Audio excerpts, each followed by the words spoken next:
সুপ্রিয় ডিগ্রি দ্বিতীয় বর্ষের ছাত্রছাত্রীবৃন্দ, অনলাইন ক্লাসরুমে তোমাদের স্বাগত জানিয়ে শুরু করছি। আজকে কাজী নজরুল ইসলামের রাজবন্দির জবানবন্দি। যদিও বা কিছু কিছু বিষয় হয়ে গেছে, তারপরেও আলোচনা করছি।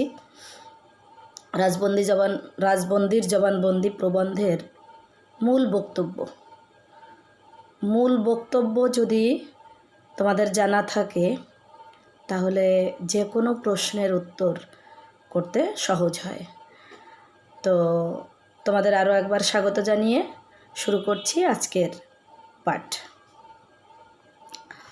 বাংলাদেশের সাহিত্য ও চিন্তা জগতে ধূমকেতুর মতো আবির্ভূত হয়েছিলেন কাজী নজরুল ইসলাম 1899 থেকে 1976। তার জন্ম পরাধীন দেশে। সমগ্র জীবন তিনি দেশ, জাতি ও মানবতার মুক্তির পথ খুঁজেছেন। তার কাব্য, সঙ্গীত, জীবন আন্দোলন সব কিছুতেই মুক্তিকামী আত্মার উচ্চারণ ধ্বনিত হয়েছে। সাম্য মৈত্রীর গান তার মতো করে কেউ আর গায়নি। ব্রিটিশ শাসন ও শোষণের বিরুদ্ধে তিনি ছিলেন খড়গহস্ত। তার শিল্পের উচ্চারণে ব্রিটিশ শাসনের বিরুদ্ধে দেশ জাতি সচেতনতা পেয়েছে। তার প্রথম কাব্যগ্রন্থ অগ্নিবীণা 1922 প্রকাশের সাথে সাথে ব্রিটিশ শাসনে সুরক্ষিত সিংহাসন টলমলিয়ে ওঠে বিদ্রোহীর প্রলয় ঝঞ্ঝায়। ধূমকেতু ও মামলা। 1922 সালে কাজী নজরুল ইসলামের সম্পাদনায় ধূমকেতু পত্রিকার আবির্ভাব ঘটে। পত্রিকাটিতে পরাধীন ভারতবাসীর উত্তাপ ও উত্তেজনা প্রতিফলিত হওয়ায় তা জননন্দিত হয়। পত্রিকাটির জ্বালাময়ী সম্পাদকীয় ও প্রবন্ধ নিবন্ধে জনগণ আন্দোলিত হয়। পক্ষান্তরে ইংরেজ শাসনের রোষের কারণ হয়ে দাঁড়ায়। পত্রিকাটিতে ব্রিটিশ শাসনের বিরুদ্ধে প্রকাশিত কবিতার কারণে রাষ্ট্রদ্রোহের অপরাধে নজরুল গ্রেপ্তার হন এবং ব্রিটিশ বিচারক তাকে 1 বছরের সশ্রম কারাদণ্ডে দণ্ডিত করেন। কাজী নজরুল ইসলাম তখন প্রেসিডেন্সি জেলে। তখন মামলার শুনানি চলে। আত্মপক্ষ সমর্থনে 1923 7 জানুয়ারি মামলার জবাবে নজরুল ইসলাম যে জবানবন্দি দেন সেটি রাজবন্দির জবানবন্দি শিরোনাম হয়। রাজবন্দির জবানবন্দি সত্য ও ন্যায়ের দলিল। সত্য ও ন্যায়ের পক্ষে থাকায় কবি রাজবন্দি আখ্যা পান এবং রাজনিগ্রহ ভোগ করেন। তিনি কোনো রোষ, কোনো ভীতি, কোনো লোভ তাকে সত্য ও ন্যায়ের পথ থেকে বিচ্যুত করতে পারেনি। কারণ লেখকের মতে স্বয়ং ঈশ্বর সত্যের পূজারী। ঈশ্বরই তাকে দায়িত্ব পালনের ভার দিয়েছে। কোনো রক্ত আখির ক্ষমতা নেই সত্য বিচ্যুত করা। যে বাণীর চিরসত্যের সুর ধ্বনিত হয়, যে বীণায় চিরসত্যের সুর ঝঙ্কৃত হয়, ধ্বনিত হয়, কবি সেই ভগবানের হাতের বীণা। মরণশীল ক্ষুদ্র রাজা সে বীণার সুর স্তব্ধ করতে পারবে না। কবি ঈশ্বরের দূত। তাই কবি কাজী নজরুলের কণ্ঠে ঈশ্বরের বাণী তথা স্বাধীনতার বাণী উচ্চারিত হয়েছে। সে বাণী সত্যের প্রকাশিকা। সে বাণী জাগতিক স্বার্থন্বেষী রাজবিচারে রাজদ্রোহী হতে পারে, কিন্তু ন্যায় বিচারে সে বাণী ন্যায়দ্রোহী নয়, সত্যদ্রোহী নয়। রাজবিচার হচ্ছে শাসন ব্যবস্থা বহাল রাখার প্রয়োজনে যা কিছু করণীয় তাকে আইনভুক্ত করে নেয়া এবং সে অনুসারে রাজ্য পরিচালনা করা। প্রয়োজনে তাতে মানুষ নির্যাতিত হবে, নিপীড়িত হবে, তবু শাসকের বুক কাঁপবে না। ব্রিটিশ ছিল সম্পদ হরণকারী শাসক, ন্যায় বিচারক নয়। এই অন্যায় অত্যাচারের বিরুদ্ধে যারা প্রতিবাদ করেছে তারাই রাজবিচারে রাজদ্রোহী। তাই কবির মতে প্রতিবাদের বাণী রাজদ্বারের দণ্ডিত হতে পারে, কিন্তু ন্যায়ের বিচারে তা সত্য নিরপরাধ। সত্য স্বয়ং প্রকাশ, তাকে কোনো রক্ত আঁখি রাজদণ্ড নিরোধ করতে পারে না। কবি সত্যের বীণাবাদক, সে বীণায় চিরসত্য ধ্বনিত। কবির বীণা সকল মিথ্যার বিরুদ্ধে, তাই সে বাণী সকলের। শোষক গোষ্ঠী সে বীণা হয়তো ভাঙতে পারে, কিন্তু ঈশ্বরকে ভাঙার সাধ্য কার? যে ভাঙতে চায় সেও ঈশ্বরের ক্ষুদ্র সৃষ্টি মাত্র। ব্রিটিশ যে দম্ভে গা ভাসিয়েছে তা একদিন ধ্বংস হবেই। অহংকার একদিন চোখের জলে ডুববেই। এ চোখের জল নির্যাতিতের চোখের জল। শোষকের পতন অনিবার্য। জাতীয় মুক্তির আন্দোলনের জোয়ারে শাসক গোষ্ঠী একসময় অবশ্যই পরাজয় বরণ করে ইতিহাসের আস্তাকুঁড়ে নিক্ষিপ্ত হবে। ভারতীয় উপমহাদেশে ব্রিটিশ উপমহাদেশে উপনিবেশ স্থাপিত হবার পর থেকে ভারত শ্রীহীন হতে থাকে। স্বাধীনতা ও ব্রিটিশ নিপীড়নে ভারতবাসী নরক যন্ত্রণা ভোগ করতে থাকে। তাই ভারতবাসীর স্বাধীনতার বাণী ঈশ্বরের বাণীরূপে কাজী নজরুলের কণ্ঠে ধ্বনিত হয়েছে। কবি ঈশ্বরের প্রতিনিধি, অর্থাৎ সত্য ও ন্যায়ের প্রবক্তা। কবি অসত্যের বিরুদ্ধে, অন্যায়ের বিরুদ্ধে বিদ্রোহ করেছেন। তিনি রাজার বিরুদ্ধে বিদ্রোহ করেননি। রাজার বিচারে তিনি রাজদ্রোহী হিসেবে তাকে শাস্তি ভোগ করতে হয়েছে, কিন্তু তাতে কবি নির্ভীক। সত্যের জন্য বিদ্রোহ করাকে তিনি কর্তব্য জ্ঞান করেছেন অবলীলাক্রমে। সত্যের সেবক হিসেবে ভারতে সত্যের বাণী তিনি বহন করেছেন। কোনো ভয়, লোভ, শাস্তি, অপশক্তি তাকে সত্য থেকে বিচলিত করতে পারেনি। কবির জবানবন্দিতে দ্রোহের প্রবল অনুভূতিতে সমৃদ্ধ। জবানবন্দিতে ব্রিটিশ শাসকের বিরুদ্ধে তার ক্ষোভ, ঘৃণা, দ্রোহ মূলত সাম্রাজ্যবাদী শাসকের বিরুদ্ধে মুক্তিকামী মানুষের উচ্চারণ। তার উচ্চারণ ঔপনিবেশিক শাসকের বিরুদ্ধে নির্যাতিত দেশবাসীর পক্ষে। বিদ্রোহী কবি কাজী নজরুল ইসলাম প্রত্যক্ষ জীবন সংগ্রাম সঞ্জাত রচনা রাজবন্দির জবানবন্দি।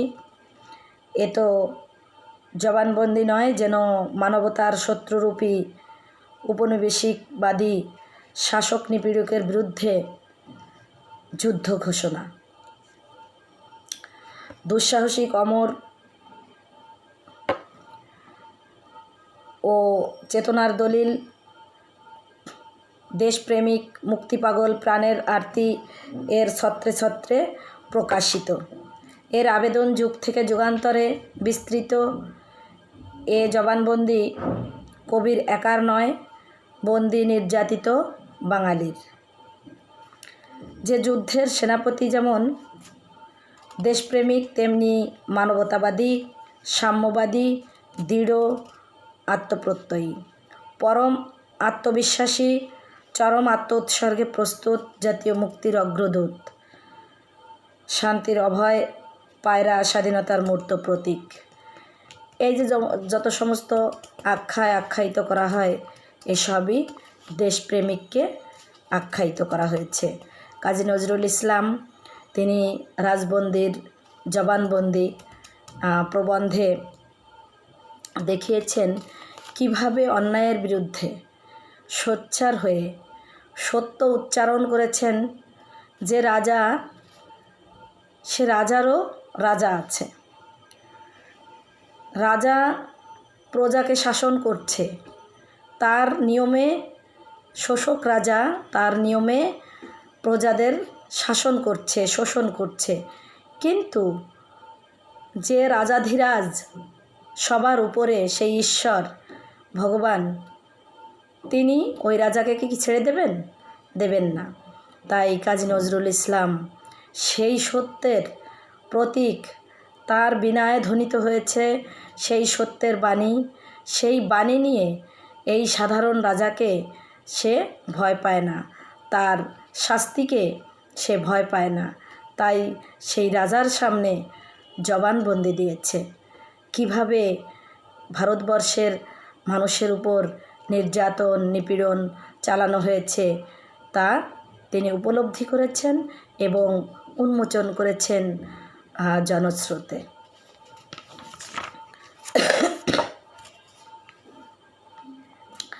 প্রাবন্ধিকের প্রথম বাক্য, আমার উপর অভিযোগ আমি রাজবিদ্রোহী, তাই আমি আজ রাজ কারাগারে বন্দী হইয়া রাজদ্বারে অভিযুক্ত।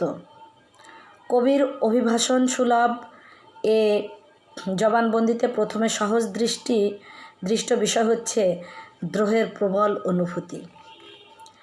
এই দ্রোহ, ক্ষোভ, ঘৃণা, অবমাননা এসবের সমন্বয়ে কাজী নজরুল ইসলাম যে জবানবন্দি দেন তা সাম্রাজ্যবাদী শাসকের প্রতি তার মনোভাবের পরিচায়ক।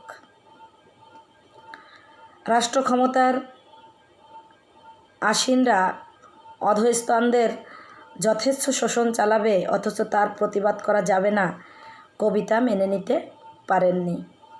তাই তিনি দ্রোহ করেন, তার বিদ্রোহ ঔপনিবেশিক শাসকের বিরুদ্ধে, নির্যাতিত দেশবাসীর সপক্ষে। তার দাবি তিনি এ যুগের অবতার, স্বয়ং ভগবান কর্তৃক প্রেরিত। কবি বলেছেন, আমি কবি, অপ্রকাশক সত্যকে প্রকাশ করার জন্য, অমূর্ত সৃষ্টিকে মূর্তিদানের জন্য ভগবান কর্তৃক প্রেরিত। কাজী নজরুল ইসলাম তাই রাজরোষকে ভয় পান না।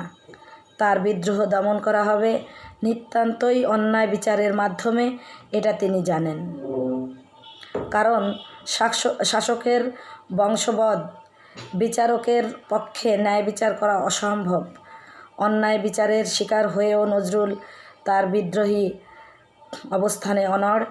এই রাজবন্দির অনুভূতি, তিনি যে সুরে বিদ্রোহের বীণা বাজান তা স্রষ্টার বীণার সুর। এতে যে বিদ্রোহের সুর উঠেছে তা ঈশ্বরের বিদ্রোহ। স্বয়ং ঈশ্বরকে তিনি বিদ্রোহী চরিত্র দান করেছেন রাজবন্দির জবানবন্দিতে। কাজী নজরুল ইসলাম জানেন, এই আদালতে যা অন্যায় তাই ঈশ্বরের দরবারে ন্যায়, অর্থাৎ সত্যকে তিনি সর্বোচ্চে আসীন করেছেন। রাষ্ট্র ক্ষমতাকে ইংরেজরা যেমন কুলসিত করেছে, তেমনি এই বিচারক ও বিচার আসনকে কলুষিত করেছে মাত্র। সত্য বিচার শোষিত রাষ্ট্রে পাওয়া যায়। বিদ্রোহী নজরুলের চৈতন্যের প্রমাণ স্বাধীন দেশেও প্রকাশিত হচ্ছে প্রতিনিয়তই। এখানকার এই সমাজ রাষ্ট্র, তাতে সুবিচার কামনা করা যায় না, তবুও কবি এহেন অন্যায় অবিচার ব্যবস্থাকে মেনে নেননি। তিনি প্রশ্ন করেন, এই শাসক কি চিরস্থায়ী হতে পারে? উত্তর দিয়েছেন, এতদিন হয়েছিল হয়তো সত্য উদাসীন ছিল বলে, কিন্তু আজ সত্য জেগেছে, তা চক্ষুষ্মান জাগ্রত আত্মা মাত্রই বিশেষ রূপে জানতে পেরেছে। তিনি বলেছেন, সত্য জাগ্রত হয়েছে, এবারে অসত্যের অবসান ঘটবে, তা বিদ্রোহের মধ্য দিয়ে। এই অন্যায় শাসন ক্লিষ্ট বন্দি সত্যের পীড়িত ক্রন্দন আমার কণ্ঠে ফুটে উঠেছিল বলেই কি আমি রাজদ্রোহী? নিঃসন্দেহে তাই। বঞ্চিতের সপক্ষে অবস্থান নিয়ে শোষিতের দৃষ্টিতে মহামানবগণ সর্বকালেই বিদ্রোহী আখ্যা পেয়েছেন। কবি বলেছেন, তিনি পরম আত্মবিশ্বাসী।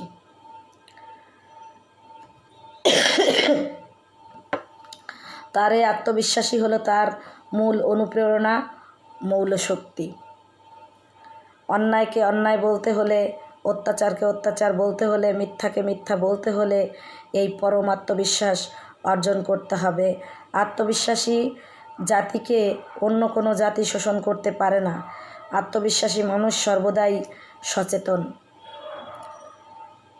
স্বাধিকার আদায়ের লক্ষ্যে তাদের সংগ্রামের শক্তি আসে নৈতিকতা থেকে, যার সামনে সমস্ত অনৈতিকতা অবশ্য পরাভূত হয় ধূলিসাৎ হয়। তো আমার প্রিয় শিক্ষার্থীবৃন্দ, তোমরা এই রাজবন্দির জবানবন্দির যে বিষয়বস্তু এটা ভালোভাবে বুঝতে পেরেছ। তারপরেও আরেকবার রিডিং পড়ে বিষয়টা ভালো করে অনুধাবন করবে, তারপরে প্রশ্নের উত্তর করবে। আজ এ পর্যন্তই, তোমাদের শুভকামনা করে শেষ করছি।